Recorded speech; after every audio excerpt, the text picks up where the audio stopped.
আগামী ৫-৬ দিন দেশের জন্য গুরুত্বপূর্ণ জানালেন প্রেস সচিব। ভোটের তারিখ কিছুদিনের মধ্যেই বললেন আইন উপদেষ্টা।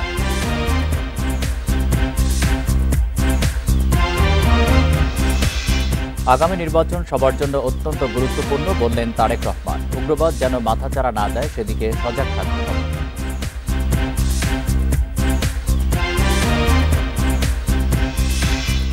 প্লট দুর্নীতি ৬ মামলায় হাসিনা পরিবারের ৭ সদস্য সহ ২৭ জনের বিচার শুরু, গ্রেপ্তারি পরোয়ানা জারি।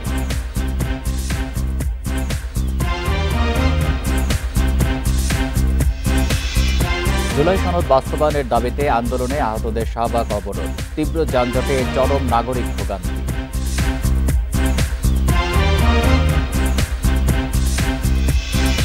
যুক্তরাষ্ট্রের সবুজ সংকেত পেলেও শুল্ক কতটুকু কমবে তা এখনো অনিশ্চিত। শেষ দিনের আলোচনায় আশাবাদী বাংলাদেশ।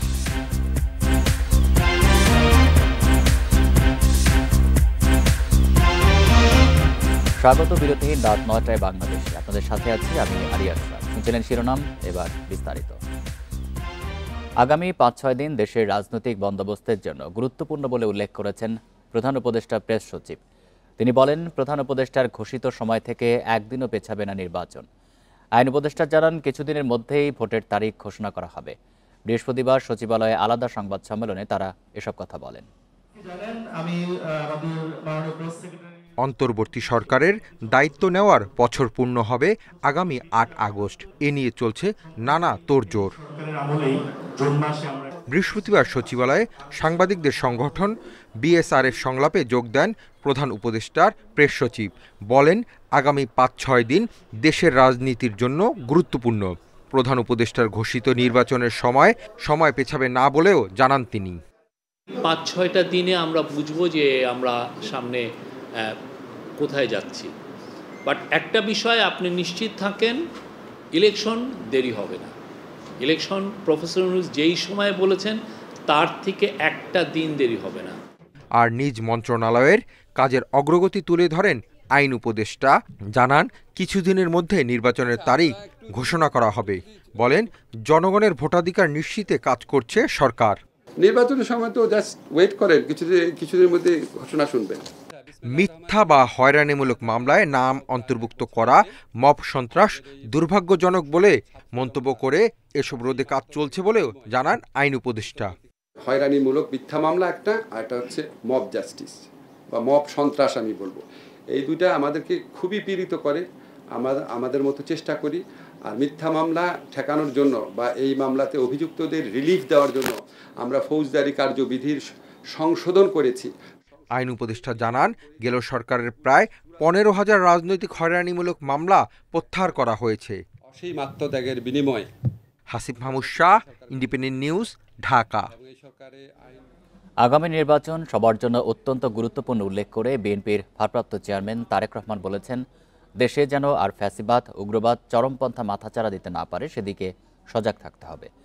বৃহস্পতিবার রাজধানীতে মহিলা দলের এক অনুষ্ঠানে তিনি আরও বলেন, জুলাই গণ অভ্যুত্থান নতুন দেশ গঠনের সুযোগ দিয়েছে। এই সুযোগ নষ্ট হতে দেয়া যাবে না।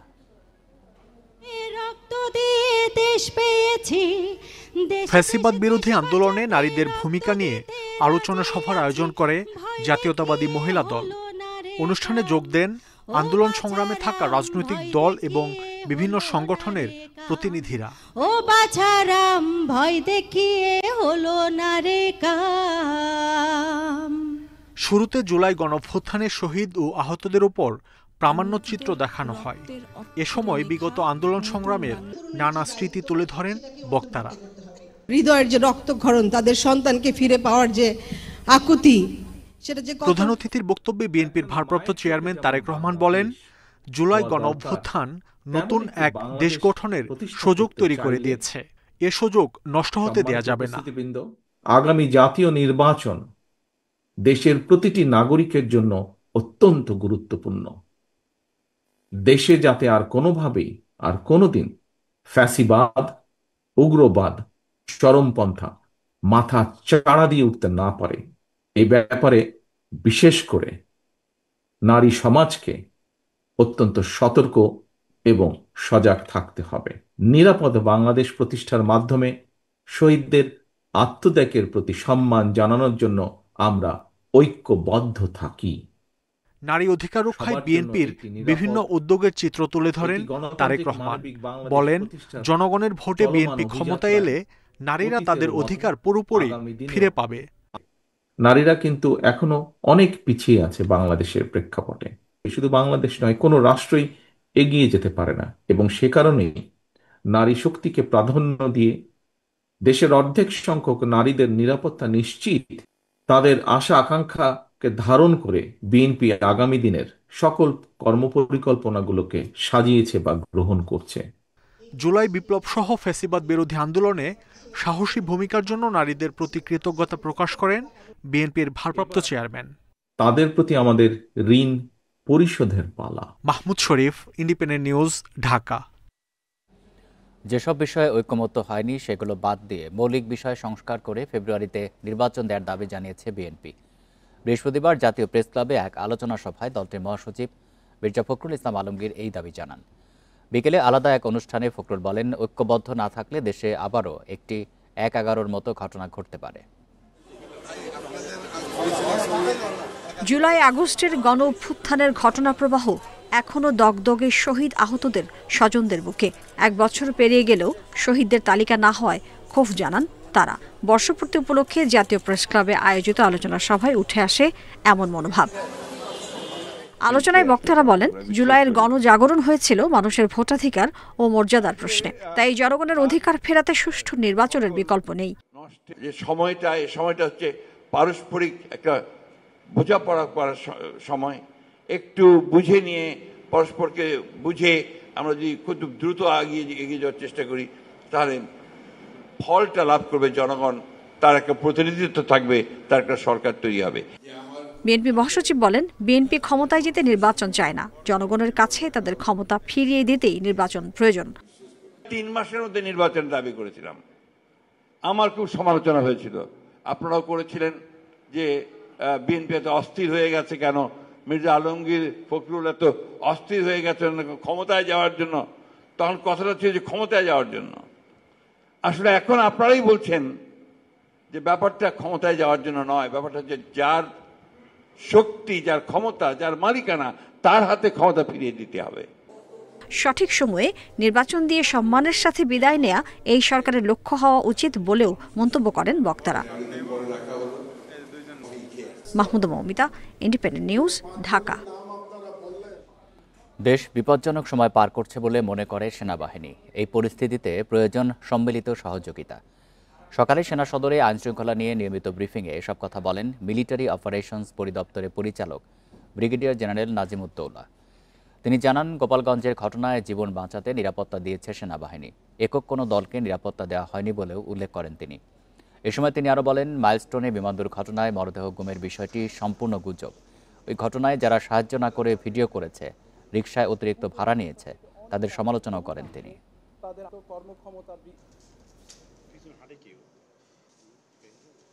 একটা বিপদসংকুল সময়ের ভিতর দিয়ে আমরা পার করছি। এই অবস্থা থেকে উত্তরণের জন্য সবার সহযোগিতা দরকার। আমরা চেষ্টা করছি, আমাদের অবস্থা থেকে সবাই চেষ্টা করছে, আপনারাও সর্বাগ্রে চেষ্টা করছেন। আপনাদের সহযোগিতা সামনের দিনগুলোতে যেন অব্যাহত থাকে, আমরা যেন সম্মিলিতভাবে কাজ করে এই অবস্থা থেকে উত্তরণ ঘটাতে পারি। জুলাই সনদ ঘোষণা ও বাস্তবায়নের দাবিতে রাজধানীর শাহবাগ মোড় অবরোধ করেছেন জুলাই আহতরা। সঙ্গে অংশ নিয়েছেন অভ্যুত্থানের শহীদ পরিবারের সদস্যরা। তাদের অবরোধের কারণে বন্ধ হয়ে যায় যান চলাচল, সৃষ্টি হয় তীব্র যানজট। এতে যাত্রীদের পাশাপাশি ভোগান্তিতে পড়েন বিভিন্ন হাসপাতালে আসা রোগীরা। জুলাই যোদ্ধা সংসদ নামে একটি প্ল্যাটফর্মের উদ্যোগে বৃহস্পতিবার সকাল 10:30টার দিকে শাহবাগ মোড়ে অবস্থান নেয় জুলাই আহতরা।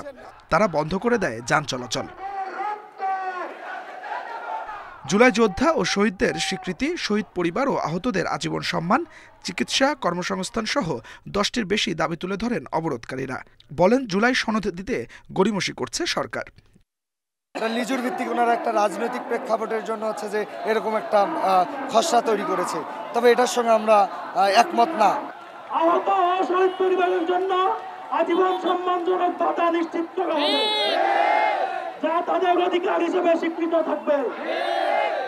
তাদের প্রতি কোনো অবহেলা, বৈষম্য, অধিকার হরণ এবং কোনো ধরনের অন্যায্য আচরণ ঘটলে তা হবে রাষ্ট্রদ্রোহী। দুপুর 12:30টার দিকে বৃষ্টি শুরু হলে কিছুটা ছত্রভঙ্গ হয়ে পড়েন বিক্ষোভকারীরা। বৃষ্টি কমে গেলে আবারও সড়কে অবস্থান নেন তারা। আমাদের 1 নম্বর দাবি আছে আমাদের ঘোষণাপত্র, 2 নম্বরে আছে আমাদের জুলাই সনদ, 3 নম্বর দাবি হলো আমাদের জুলাই ঘোষণাপত্র এবং জুলাই সনদ রাষ্ট্রের সংবিধানের মূল সংবিধানে সংযুক্ত করতে হবে। এই রক্তের বিনিময়ে আমরা এই জুলাই সনদ না নিয়ে আমরা শাহবাগে মোড় ছাড়ছি না। এদিকে অবরোধের কারণে ভোগান্তিতে পড়েন সাধারণ মানুষ। বিকল্প পথে চলছে গণপরিবহন। অনেক যাত্রী গন্তব্যে পৌঁছেছেন পায়ে হেঁটে। আমরা তাদের প্রতি সমবেদনা জানাবো দেশের স্বার্থে, জনগণের স্বার্থে, কিন্তু এরকম জনদুর্ভোগ সৃষ্টি করে না। আমার মা যেমন আজকে হাসপাতাল, আপনার মাও তো হাসপাতাল আসতে পারে। আপনি তখন বুঝবেন যে আপনার মায়ের দুঃখ, আপনার মায়ের কষ্টটা কি, আপনার ভিতরের দুঃখটা কি, আপনি যখন আপনার মাকে বাবাকে দেখতে যেতে পারবেন না। গাড়ি চলতে দেখ, তারা আন্দোলন করবে। আন্দোলনের জায়গায় আন্দোলন, গাড়ির জায়গায় গাড়ি চলবে। রুগী কি অবস্থা হইব? যতক্ষণ পর্যন্ত জুলাই সনদ ঘোষণা করা না হবে, কর্মসূচি চালিয়ে যাবার ঘোষণা দিয়েছে জুলাই আহতরা।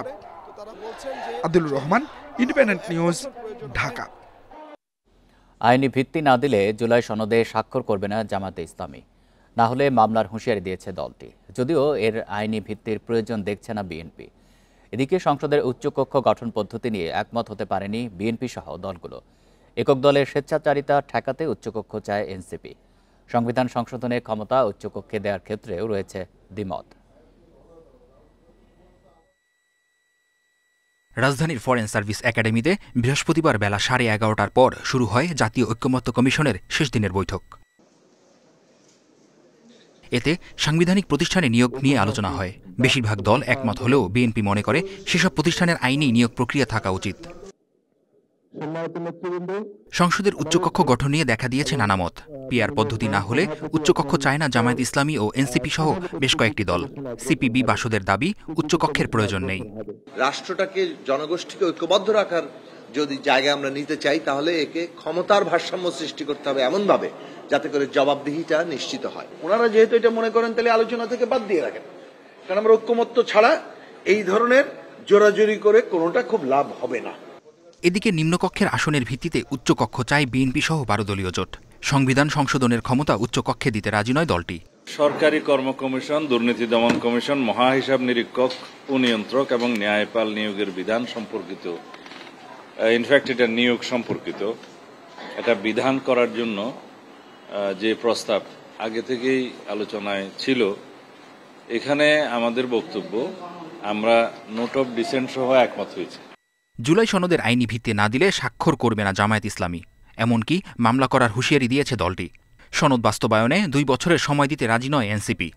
যারা বলছেন পক্ষে যারা কোনোভাবেই পক্ষে আসছেন না, তারা নোট অফ ডিসেন্ট দেন। তো এর চেয়ে তো আর বেশি উদার বা গণতান্ত্রিক পদ্ধতি আর হইতে পারে না। কর্ম কমিশন, দুদক, ন্যায়পাল এবং মহাহিসাব নিরীক্ষকের মতো বিষয়গুলো নিয়ে আলোচনা হয়েছে।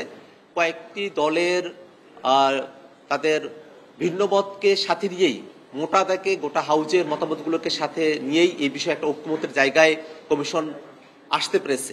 উচ্চকক্ষ ও নিম্নকক্ষের সদস্যরা গোপন ব্যালটের মাধ্যমে রাষ্ট্রপতি নির্বাচন করবে, সে বিষয়ে একমত রাজনৈতিক দলগুলো।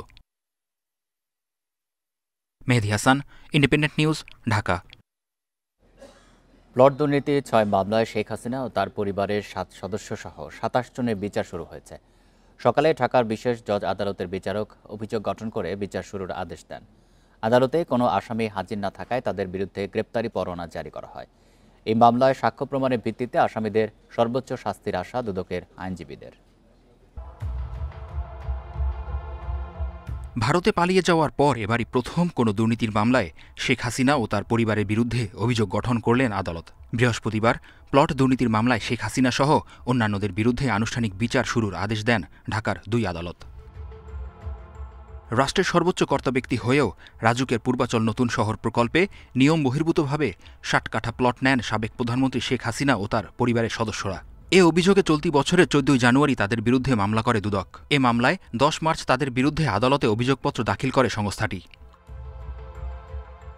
সাবেক প্রধানমন্ত্রী শেখ হাসিনা সহ তার পরিবারের অন্য সদস্যরা বিভিন্ন দেশে পলাতক থাকায় 6 জুলাই আদালতে হাজির হতে পত্রিকায় বিজ্ঞপ্তি দেয়া হয়। এরপর বৃহস্পতিবার আদালতে তাদের বিরুদ্ধে চার্জ গঠনের আদেশ দিলে শুরু হয় বিচার প্রক্রিয়া।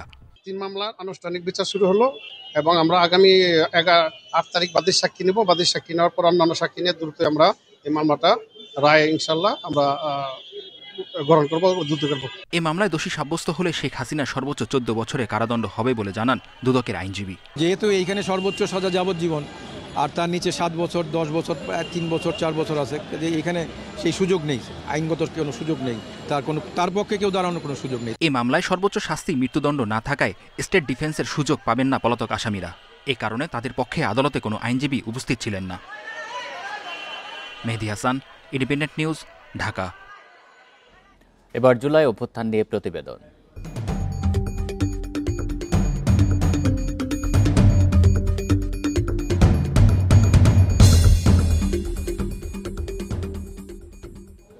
গণ অভ্যুত্থানের 1 বছর পরও বিচারের অপেক্ষায় দিন কাটছে শহীদ পরিবারগুলোর। হত্যায় জড়িত অনেকেই এখনও ধরাছোঁয়ার বাইরে থাকায় বাড়ছে ক্ষোভও।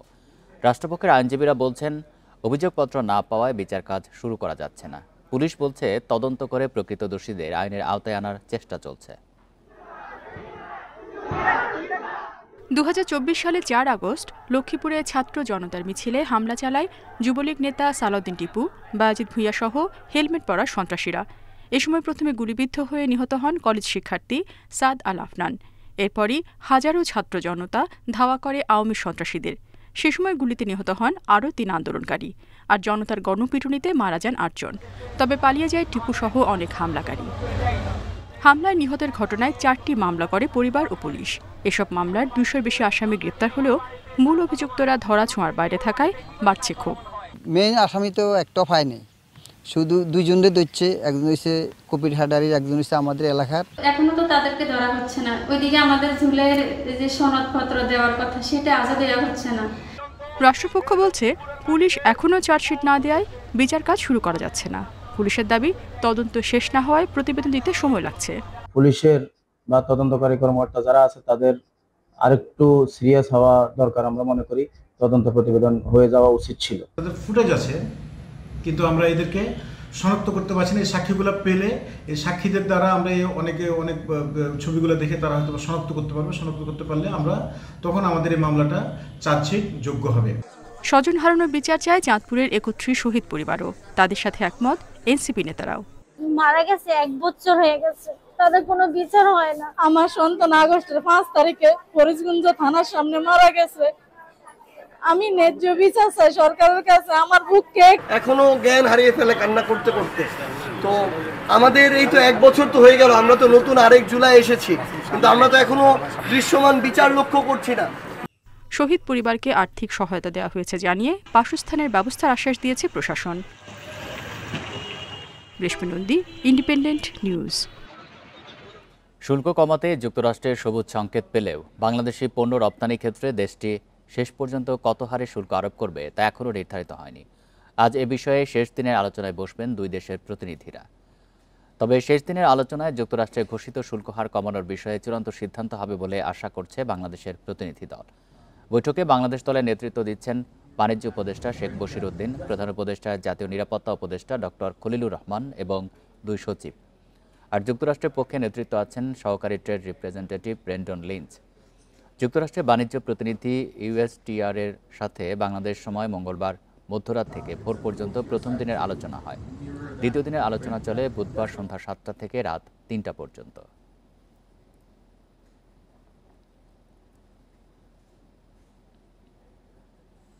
এই ছিল বিরতিহীন রাত 9টায় বাংলাদেশ। ইন্ডিপেন্ডেন্ট টেলিভিশনের সব খবরের আরো বিস্তারিত জানতে চোখ রাখুন ফেসবুক, ইউটিউব এবং এক্সে। ধন্যবাদ সবাইকে।